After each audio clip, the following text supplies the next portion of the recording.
teams na nakakalaban nila, subjected na lang dun sa kanilang base. Pero teka lang, si King Kong may pinasok! Si Brusco galing sa likod. Ang ganda ng setup na palayo si Moji, pati na rin si Xiao. Wala pa rin ang mamamatay. Pero si King Kong, sabi niya, teka lang, wala kang takas ngayon. King Kong the Beast picks up another. Pumasok pa kay Wasap.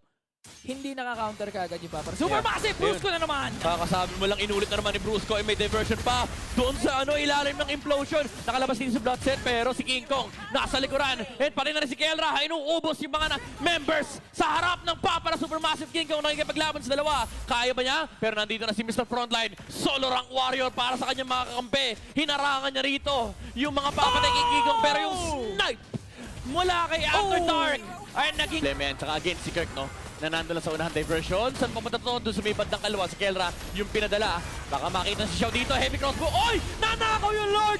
Amazing retribution mula kay Moji. Pero mauubos sa tao ni Philippines. Nandun na si Kelra sa likuran. Supermassive pero tower lock lang para kay Kelra. Gusto lang naman nila maubos yung mga tore. Pero yung Lord lumabas na. Mabilis lang din naman to. Bloodspet. Grabe yung duality damage dito ni Super Friends. Hindi pa nila napatay yung Gatot-Kacha pero tumumba na si Wasa and tower lock for Kirk. Solo rank warrior doing solo rank things. Sabi niya mag-tower lock kayo, hoy! And Onyx Philippines.